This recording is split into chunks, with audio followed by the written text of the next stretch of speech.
Good morning everyone, welcome to Gentro Tales. இன்றைக்கி நம்ம பார்க்க போகிற ஸ்டோரி என்னன்னு பார்த்தீங்கன்னா, பகைமை மறப்போம்.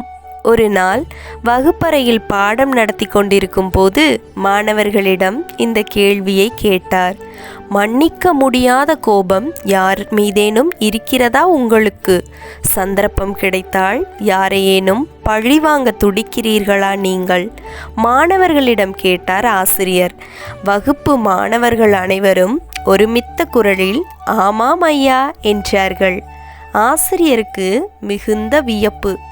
ஒவ்வொருவராக அழைத்து, மன்னிக்கவும் மறக்கவும் முடியாத அளவுக்கு எத்தனை கோபங்கள் உள்ளன என்று கேட்டார். ஒவ்வொருவரும் 5, 10 என்று அடுக்கிக் கொண்டே சென்றார்கள். மாணவர்களுக்கு பழிவாங்கும் எண்ணம் தவறு என்று புரிய வைக்க நினைத்தார். ஒவ்வொருவரிடமும் ஒரு பையை கொடுத்தார். வகுப்பறைக்கு ஒரு கூடையில் தக்காளி கொண்டு வரப்பட்டது. யார் மீது எத்தனை பழிவாங்கும் எண்ணம் உள்ளதோ அத்தனை தக்காளிகளை தாங்கள் பையில் எடுத்துக்கொள்ளுமாறு அறிவுறுத்தப்பட்டது.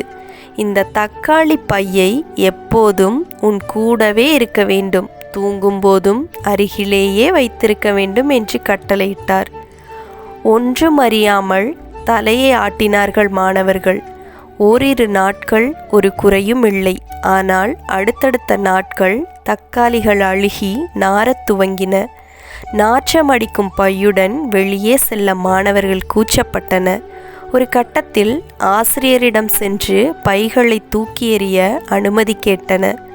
மெல்ல புன்னகைத்த ஆசிரியர், நாற்றம் வீசுபவை தக்காளிகள் மட்டுமல்ல, அந்த நாற்றத்தைப் போலவே உங்கள் பகைமை உணர்வும் பழிவாங்கும் குணமும் மனதுக்குள் அழுகி நாறிக்கொண்டிருக்கின்றன. ஆகவே பகை பழியை மறந்து மன்னித்து விடுவதாக இருந்தால் தக்காளி பையை தூக்கி எறியுங்கள் என்றார். அப்போதுதான் மாணவர்களுக்கு மனத்தெளிவு பிறந்தது.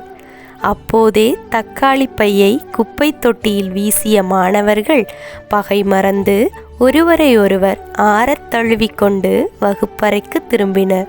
நாம் ஒவ்வொருவரும் இப்படித்தான் பழிவாங்கும் எண்ணத்தோடு காத்திருக்கிறோம். தக்காளி பை நாற்றத்தோடு பகைமை மறப்போம், பகுத்தறிவு பயில்வோம். Let's think about it.